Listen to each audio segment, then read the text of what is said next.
Communicable disease किसे कहते हैं?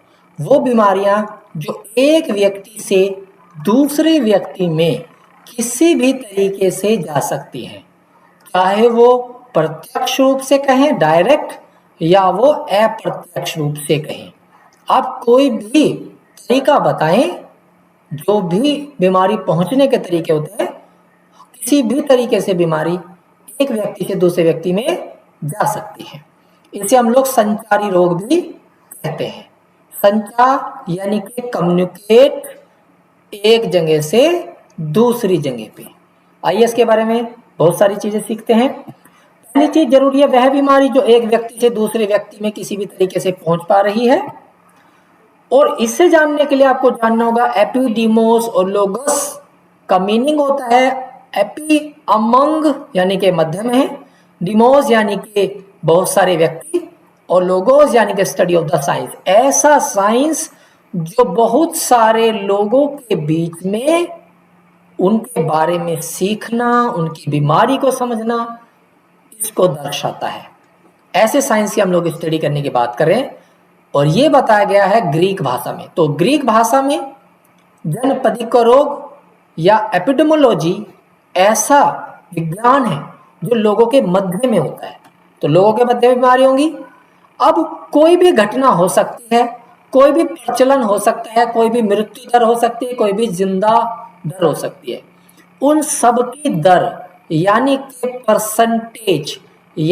परसेंटेज निकालने का एक सिंपल सा तरीका, जो भी वैल्यू होगी एक्स वाई उसे इंटू 100 करेंगे, तो जो वैल्यू आएगी वो परसेंटेज होगी, यानी कि वो दर होगी।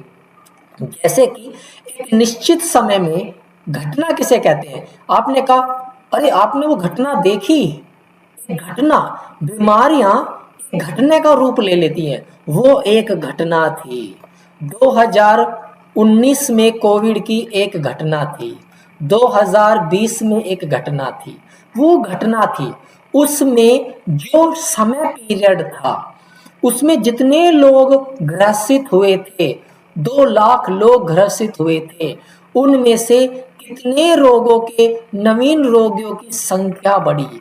तो घटना तो इतनों में हुई, लेकिन जो एडमिट हुए कोविड के वो 50,000 थे इंटू 100। डाटा निकल के आ गया।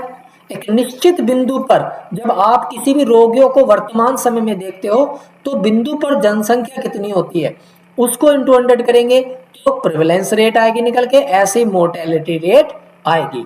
सीधा सा कॉन्सेप्ट है कि अगर आपको दर परसेंटेज निकालनी है तो आपको इंटू 100 करना ही पड़ेगा। अब इसमें बीमारी कौन सी होती है? देखिए, पहली बीमारी है वायरस से संबंधित। अब इतनी सारी वायरस की संबंधित बीमारियां हैं, आसानी से याद तो रहेंगी नहीं। तो कौन सी बीमारी है जिसे आप याद रख सकते हैं? जैसे HIV, आसानी से आप बीमारी याद रख सकते हैं। जैसे कि ARI, इसे आप वायरस में याद कर सकते हैं आसानी से। हेपेटाइटिस, इसे आप वायरस में याद कर सकते हैं। ये 3 बीमारी आपको याद रह जाएंगी।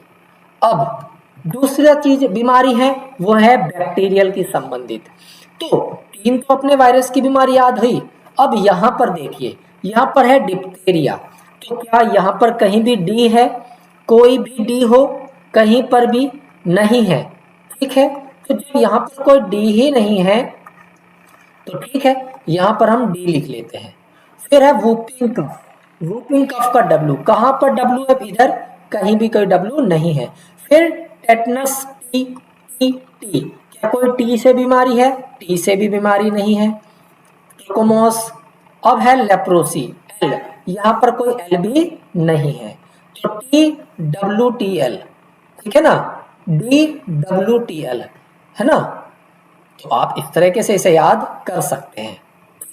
तो WTL अगर आप इसे याद कर लेंगे तो आपको बैक्टीरिया की बीमारी याद हो जाएंगी। जो बची वो वायरस है, एक तरीका। ठीक है, कि आपको कैसे पता चलेगा कि ये बीमारी वायरल है। और क्वेश्चन आता है कि सर आप बता ऐसे क्यों रहे हो, क्योंकि ये तो एक अलग है। देखिए, मैं बात कर रहा हूं फंडा की। आपको याद करने का सीधा सा फंडा आप इसलिए जान रहे हैं क्योंकि इस क्वेश्चन को याद कीजिए। आप ऐसा क्यों जान रहे हैं? ऐसा इसलिए जान रहे हैं कि जब ये बीमारी आएगी ना, मान के चलते हैं पोलियो, तो यहाँ पर आएगा पोलियो वायरस। आ गया समझ में? तो इसका एजेंट के नाम के आगे लिखा होगा पोलियो बीमारी, और वो होगा आगे वायरस, ये होगा पोलियो वायरस। ठीक है, ये चीज आपको समझ में आना है। तो ऐसे हर वायरस के पीछे वायरस लिखा होगा, आपको कॉजेटिव एजेंट का पता चल जाएगा। तो अगर मान के चलते हैं कि आपके सामने वायरस आ गए, 3 वायरस आ गए, chicken pox, polio virus, measles virus आ गया, मम्प्स में वायरस आ गया, और एक बैक्टीरिया आ गया ई कोलाई। ठीक है, अब आपसे पूछे कि बताइए इन चारों के अंदर बैक्टीरिया की बीमारी कौन सी है, तुरंत आपने दिमाग लगाया DWTL, DWTL, तो डिप्थीरिया, वुपिंग कफ, टेटनस, टाइफाइड, ट्यूबरक्लोसिस, लेप्रोसी, ट्रोकोमो। तुरंत आपने डिटेल्स निकाली, इनमें तो कोई बीमारी नहीं है। हाँ, इनमें से एक बीमारी है जो भिन्न है। तो इकोलाई हटा देते हैं, हम इसको कुछ और रख देते हैं। बैक्टीरिया है, स्ट्रेप्टोकोकस रख देते हैं। ठीक है ना, तो बैक्टीरिया से संबंधित बीमारी या मायोबैक्टीरियम ट्यूबरक्लोसिस रख देते हैं। चलो, मायोबैक्टीरियम ट्यूबरक्लोसिस, तो आपको समझ में आ जाएगा कि ये बीमारी, ये कारक, ये बैक्टीरियल है। आपको ऑप्शन समझने में बड़ा ही हेल्पफुल होगा। ऐसे ही है मच्छर से संबंधित मलेरिया। देखिए मलेरिया, M फॉर मलेरिया और M फॉर मादा, मादा एनाफिलीज। ठीक है, मादा एनाफिलीज। अब डेंगू, डी, एडीज, डी जो है डेंगू, और डी फॉर एडीज के अंदर डी आ जाता है। ऐसे चिकनगुनिया भी बहुत बार एडीज से ही हो रहा है। ठीक है, अब देखिए JE, जापानी एनसेफेलाइटिस, ये हमारा क्यूलेक्स से है। ठीक, ये अलग अलग मच्छर है, इसलिए यहाँ पे 4 मच्छरों की बीमारियां रखी गई हैं। ठीक है, अब देखिए M फॉर मादा, M फॉर मादा, और M फॉर, और समझ में आएगा अभी, और समझिए, D for dengue, D for Aedes, और D फॉर डे। तो आपको D याद रखना, D फॉर डे। एडीज दिन में, ये है दिन में प्रभावित करने वाला, तो ये होगा रात को प्रभावित करने वाला, ओपोजिट। ये आपका क्यूलेक्स है, ये ऐसे पता चल गया, ये भी एनी टाइम्स कर सकता है। ठीक है ना, तो हम उनके अल्फाबेटिकली पता कर सकते हैं। तो ये बीमारी मच्छर से मलेरिया, डेंगू, चिकनगुनिया और जापानी एनसेफेलाइटिस। अब परजीवी है, परजीवी दूसरों पर निर्भर होता है, दूसरों पर निर्भर। ठीक है, ये दूसरों पर निर्भर है। हाथी पैव, फाइलेरियासिस, ये वर्म है, कीड़े। ऐसे काला आजार, के बराबर एल, के बाद एल आता है, काला आजार का जो एजेंट होगा वो एल से आएगा। एस्केरियसिस, एस्केरियसिस ही होने वाला है। ठीक है, एस्केरियस के लिए आपको फिर डीवॉर्मिंग की मेडिसिन एल्बेंडाजोल, एल्बेंडाजोल, फिर आपको एल्बेंडाजोल 400 mg की मेडिसिन खिलानी पड़ेगी। ठीक है, तो एस्केरियसिस के लिए आ गया, पेट की बीमारी के लिए आ गया। ठीक है, ऐसे ही जलजनित और आंत से संबंधित है। अब देखिए हेपेटाइटिस, लीवर्स के पास, लीवर खराब होने से, लीवर खराब होने से हेपेटाइटिस ए, गंदा पानी, ई, गंदा खाना पानी, डायरिया, गंदा खाना पानी। ठीक है ना, तो डायरिया और हेपेटाइटिस ए और ई गंदा खाना पानी पीने से होता है। ठीक है, अब देखिए आपको बेहतर समझने के लिए, चाहे वायरल बीमारी, बैक्टीरियल, मच्छर के रोगों, परजीवियों या आंत से संबंधित, आपको सबसे जरूरी जो जानना है वो है उसका एजेंट।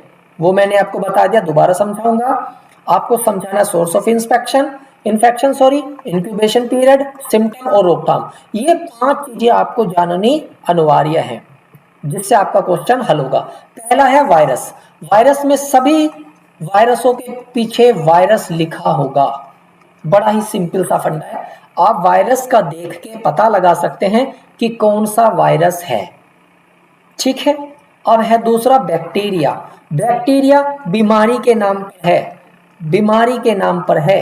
देखिए ध्यान से देखिए, टाइफॉइड, है ना, टाइफी, ट्यूबरक्लोसिस, लेप्री, सब बीमारी के नाम पे है। तो बैक्टीरिया बीमारी के नाम पर है। वी वायरस लिखा होगा, बी फॉर बैक्टीरिया और बी फॉर बीमारी लिखी होगी, ठीक है। एम फॉर मच्छर, मच्छर का नाम होगा, एम फॉर मच्छर का नाम होगा।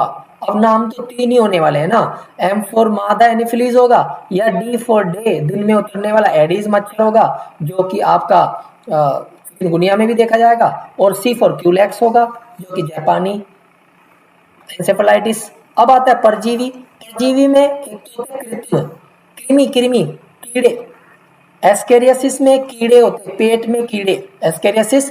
के बाद एल, के से संबंधित काला आजार बीमारी थी, बीमारी है काला आजार, और उसके अंदर क्या पाया जाएगा, लिशमेनिया डिमोनो, यानी कि के बाद एल, ठीक है, के बाद एल।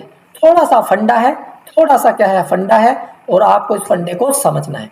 जल से संबंधित आपको ज्यादा कुछ याद नहीं करना। हेपेटाइटिस वायरस से होता है, हेपेटाइटिस ए और ई गंदे खाने पीने से, और रोटा वायरस दवाई पिलाई जाती है पेट के बीमारी के लिए, ई कोलाई पेट की बीमारी करता है, साल्मोनेला पेट की बीमारी करता है, ठीक है। तो इस तरीके से आप एजेंट समझ सकते हो। अब बीमारी की पहचान में कैसे कैसे करेंगे, देखिए बीमारी कोई भी हो, वायरस की बीमारी को समझने का इंक्यूबेशन पीरियड ऑलवेज इंक्रीज होगा। 2 सप्ताह से ज्यादा, 2 सप्ताह से ज्यादा का समय, 2 सप्ताह से ज्यादा का समय। दूसरा आपको एमएमआर, एमएमआर, ठीक है, पोलियो, ये आपको याद रखनी है, पोलियो, ठीक है, और आपका चिकन पॉक्स। बस आपको ये, सिर्फ आपको इतना ही याद करना है वायरस में। और अगर देखें तो यहाँ पे हेपेटाइटिस है, रेबीज भी है, एचआईवी, ये तो आप समझ जाओगे, है ना। इसमें आप रेबीज भी कर सकते हो, रेबीज आर के साथ आ गया, एमएमआर के साथ आ गया, समझने के लिए एमएमआर के साथ आया। तो आपको सिर्फ याद क्या करना है, आपको याद करना है एमएमआर, ठीक है, MMR plus C, chickenpox, MMRC, MMRC, ठीक है। अब एमएमआरसी से क्या पता चलेगा, M for measles, M for mumps, R for rubella, ठीक, और आर फॉर एक यहाँ पे भी है रेबीज, ठीक है, ये चीज समझ में आ गई। आर रूबेला और सी फॉर हमारा यहाँ पर हमें पोलियो भी है, पोलियो भी है, पोलियो, पोलियो एमएमआरसी, आप ऐसे कर सकते हो, पोलियो एमएमआरसी, तो पोलियो मेलाइटिस। इससे हमें पता चलेगा कि ये हमारी बीमारी वायरल बीमारी है, ठीक, ये हमारी बीमारी वायरल बीमारी है, और सी फॉर आपका चिकन पॉक्स हो जाता है, ठीक। चिकनगुनिया याद नहीं करना, चिकनगुनिया में पहले ही बोला, मच्छर वाले केस में याद करना, polio MMRC, polio MMRC, polio MMRC, और ये सारे 2 सप्ताह से 2 वीक, 2 वीक, ठीक है, 2 वीक तक इसका टाइम पीरियड रहने वाला है। इसमें होना कुछ नहीं है, जो लंबे समय तक है उसमें बुखार रहेंगी, और मीजल्स में, रूबेला में आप देख सकते हो कि चेहरे पे लाल लाल दाने हो जाते हैं, लेकिन मीजल्स में आपको कोलपिट स्पॉट्स देखने को मिलने वाले हैं। इनका कुछ नहीं है, इनको सबको आप वैक्सीन देंगे, जो मैंने आपको नाम बताया उसके हिसाब से देखो। देखो पोलियो में पोलियो वैक्सीन टीका दे रहे हो, मीजल्स में एमएमआर दे रहे हो, मम्स में एमएमआर दे रहे हो, रूबेला में एमएमआर दे रहे हो, चिकन पॉक्स के अंदर वेरसिला, CV, इसे आप कह सकते हो C बराबर V, C बराबर V, ठीक है, C बराबर V, CV यानी कि रिज्यूम, आप रिज्यूम देते हो। तो चिकन पॉक्स को ठीक करने के लिए वेरसिला, C बराबर V, तो ये डेली याद करने वाला फंडा है, ठीक है, आप इसे समझो, ये डेली फंडा है जो आपको लिख के याद करना पड़ेगा, डेली फंडा। अब है बैक्टीरियल। अब बैक्टीरियल को समझने का तरीका देखो, यहां पर देखो दिन 12 दिन से कम, 12 और 12 दिन से कम, 12 और 12 दिन से कम, 12 और 12 दिन से कम, ठीक है, 12 और 12 दिन से कम। लगभग बीमारियां जो 12 और 12 दिन से कम होंगी वो हमारी क्या होंगी, बैक्टीरियल होंगी। लेकिन एक और तरीका समझाऊं आपको, समझना क्या है, देखिए मैंने यहाँ पे क्या लिखा है, polio MMRC, polio MMRC।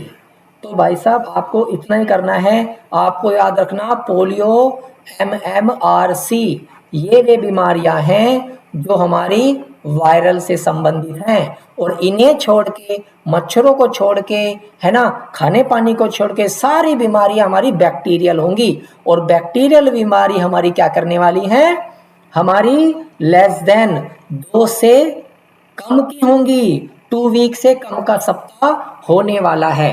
Bacteria 2 सप्ताह से कम का टाइम पीरियड लेगा, वायरस 2 सप्ताह से ज्यादा का टाइम पीरियड लेगा। ठीक है, 2 सप्ताह से ज्यादा का टाइम पीरियड लेगा। आगे आपको समझ में। ऐसे मच्छर है, मच्छर का मैंने आपको टाइम पीरियड बताया। मच्छर का बीमारी धीरे धीरे बढ़ता है, तो इसमें टाइम फ्लैक्चुएट कर सकते हैं। तो इसमें भी आपको दोनों ही प्रकार के होंगे। पर जहां तक मैं समझता हूँ कि इस बीमारी में आपसे इंक्यूबेशन पीरियड पूछा नहीं जाएगा। ये अपने टाइम को लेके बहुत ही ज्यादा इंपॉर्टेंट है। Time M for malaria, M for मादा, एनाफ्लीज ऐसे पूछा जाएगा। D फॉर डेंगू, तो D फॉर डे यानी कि दिन, एडीज, ठीक है ना, डी आ गया। ऐसी चिकनगुनिया एडीज, और जापानी एंसेफेलाइटिस में हम लोग क्यूलेक्स। ऐसे हम लोग को थोड़ा सा याद रखना है।